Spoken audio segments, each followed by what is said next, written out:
జైల్లో ఉంటే ఆయన సైకిల్ మీద అడ్వకేట్ ఎంతోమందికి జైలు నుంచి తీసుకురావడం అలాంటి ఎన్నో కార్యక్రమాలు చేసి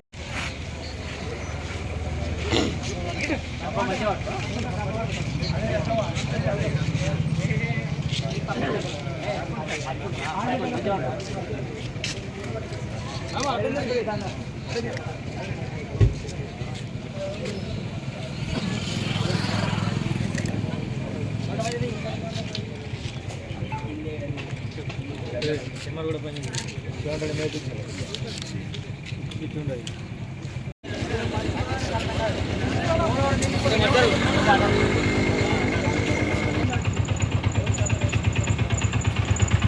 మా బామ్మారు అవుతారండి, ఇప్పుడే తెలిసి చుట్టాలని వారికి ఫస్ట్ నేను కృతజ్ఞతలు తెలియజేస్తున్నా. అట్లాగే వేదిక పైన ఉన్న పెద్దలు జీవరెడ్డి బాబు మరియు హనుమాన్ సార్, రుద్రశ్రీని గారు, శ్రావణి గారు, అందరికీ ఇంకా మిగతా రాజకీయ నాయకులందరికీ మరియు మన కుల సభ్యులందరికీ పేరు పేరున నమస్కారం తెలియజేస్తున్నా.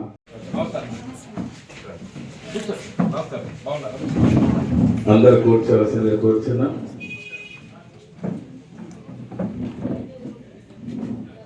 జీవన్ రెడ్డి గారికి మనస్ఫూర్తిగా స్వాగతం, సుస్వాగతం. మరియు సింగల్ వీరేందర్,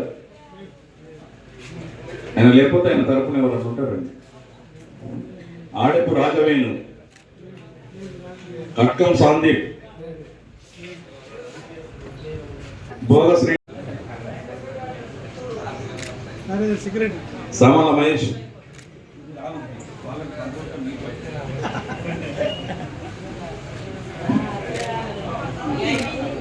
కార్ల అంజయ్య, మచ్చ,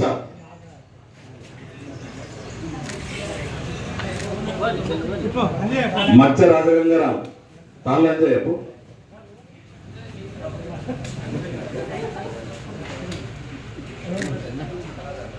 మచ్చ రాజగంగారాం, బప్పు, సాంబార్ శ్రీనివాస్, జక్కర్ పండరి,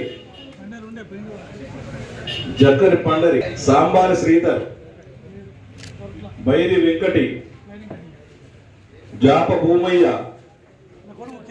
తాళ్ళ సాయి కుమార్, జాప భూమయ్య.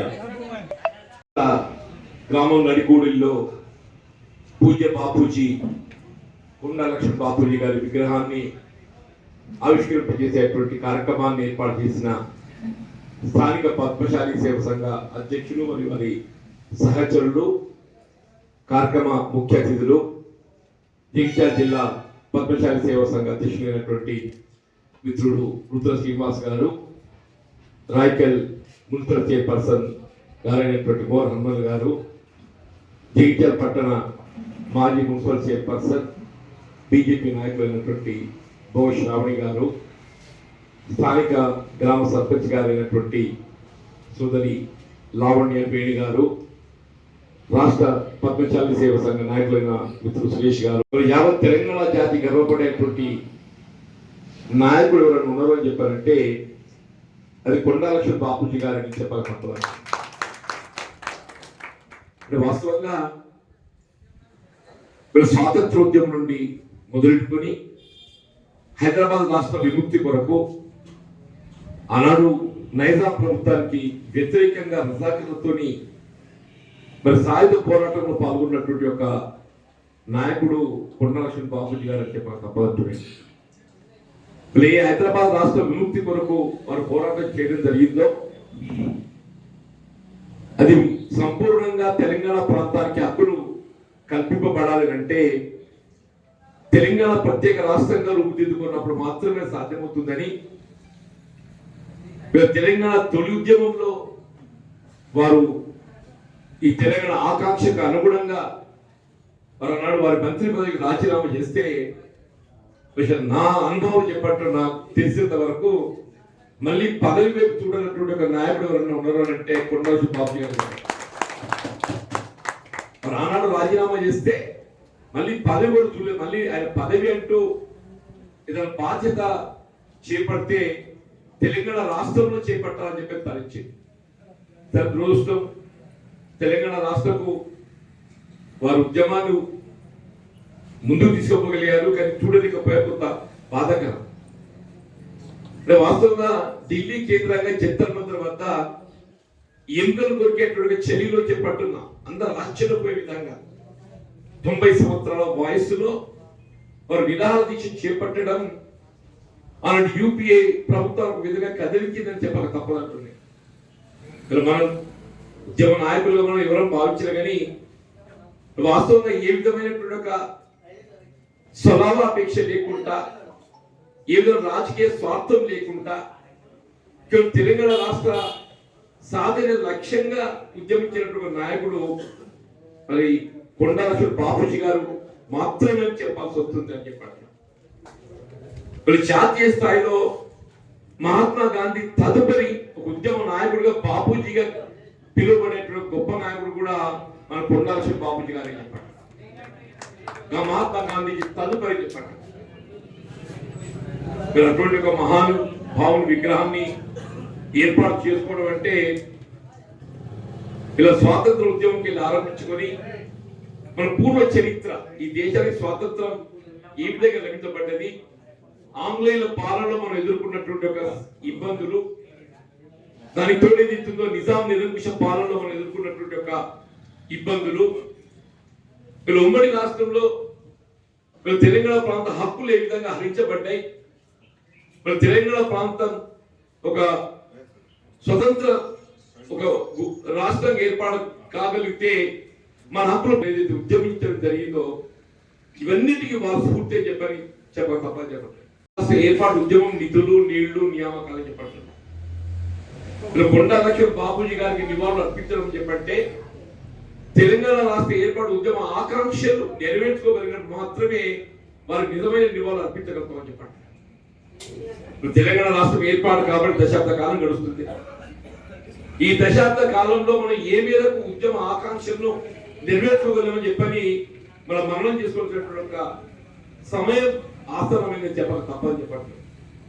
ఎవరు ఏ స్థాయిలో ఉన్నా కానీ రాజకీయాలకు అతీతంగా ఉద్యమ లక్ష్యాల సాధన కొరకు ఏదైతుందో పోరాటం చేయవలసినటువంటి ఒక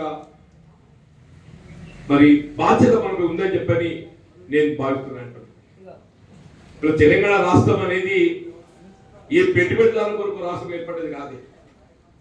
పెట్టుబడిదారులు ఏ రాష్ట్రమైనా వాళ్ళకు వాళ్ళు ముందుకు పోగలుగుతారు. ఒక సామాజిక తెలంగాణ నిర్మాణ దిశగా సమాజంలో ఉన్నటువంటి నిరుపేద వర్గాలు, దళితులు, బలహీన వర్గాలు, అల్పసంఖ్యాక ఒక సంక్షేమ దిశగా ఏదైతుందో మరి రాష్ట్ర పురోగతి సాధించబడ్డప్పుడు మాత్రమే మనం నిజంగా తెలంగాణ కళలను నెరవేర్చుకున్నటువంటి వాళ్ళం చెప్పండి. మనం ఆ దిశగా ముందుకు పోవాలని చెప్పని కోరుతూ వాస్తవంగా ఇప్పుడైతే కొండా లక్ష్మణ్ బాపూజీ గారి విగ్రహాన్ని ఇతిహాసం ఏర్పాటు చేస్తుందని చెప్పని మిత్రుడు వేణు గారు నా దృష్టికి తీసుకురావడం జరిగిందో కొంత ఆలస్యమైన తప్పకుండా రావడం జరుగుతుందని చెప్పాను. నేను వాస్తవంగా నాకు ఒక గ్రామ పంచాయతీ భవనం ప్రారంభోత్సవం ఉండేది శ్రీరామపల్లి అని చెప్పని గతంలో జగిత్యాల నియోజకవర్గంలో అక్కడ నేను జస్ట్ కొబ్బరిగా కొట్టి బయలుదేరి వచ్చేసి వారి గౌరవంగా ఏదైతుందో జగిత్యాల మున్సిపాలిటీలో మేము ప్రప్రథమంగా మనం జిల్లాలో ఇక్కడ ఏర్పాటు చేసుకున్నమాట మున్సిపాలిటీకి ఏదైతుందో కొండా లక్ష్మణ్ బాపూజీ గారి విగ్రహాన్ని ఏర్పాటు చేసింది మన జగిత్యాల మున్సిపాలిటీ ఆ మార్కండేయ ఆవరణం ఏర్పాటు చేసుకోమని చెప్పారు. తదుపరి మిత్రుడు రుద్ర శ్రీనివాస్ గారు రాయకల్ పట్టణంలో ఏర్పాటు చేయడానికి వారి విగ్రహాన్ని ఏదైతుందో వారు కూడా సమకూర్చింది.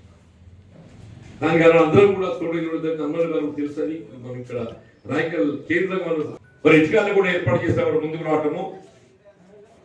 ఇది ఇప్పుడే చెప్తున్నట్టు కొండా లక్ష్మణ్ గారు కేవలం పద్మశాలి సమాజాన్ని మాత్రమే నాయకుడు భావించడం, దానికి యావత్ జాతి గర్వించదగ్గబడ్డట్టు ఒక నాయకుడు ఎవరు ఉన్నారని చెప్పంటే కొండా లక్ష్మణ్ బాబు గారు.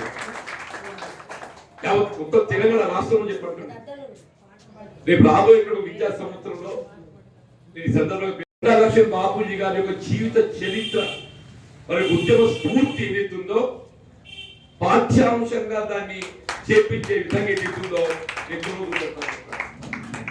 అట్లాగే ఇవాళ యావత్ తెలంగాణ రాష్ట్రంలో తెలంగాణ జాతి మీదగా గుర్తింపబడాలని చెప్పారంటే దాని మొట్టమొదటి వ్యక్తి కొండవలసి బాబూజీ గారే చెప్పండి. నేను తప్పకుండా ప్రభుత్వం సూచన చేస్తా. తెలంగాణ జాతి పితగా ఏదైతుందో మరి గౌరవించుకునే విధంగా మరి ప్రభుత్వం నిర్ణయం తీసుకోవాలని చెప్పని నేను గౌరవ ముఖ్యమంత్రి గారికి ప్రభుత్వ దృష్టి కూడా తీసుకెళ్తానని చెప్పి అంటున్నా. ఈ సందర్భంగా నాకు మీతో కలిసి ఈ కొద్ది సమయం గడిపే అవకాశం కల్పించినటువంటి కార్యక్రమ నిర్వాహకులకు హృదయపూర్వకంగా నమస్కారం చెప్తూ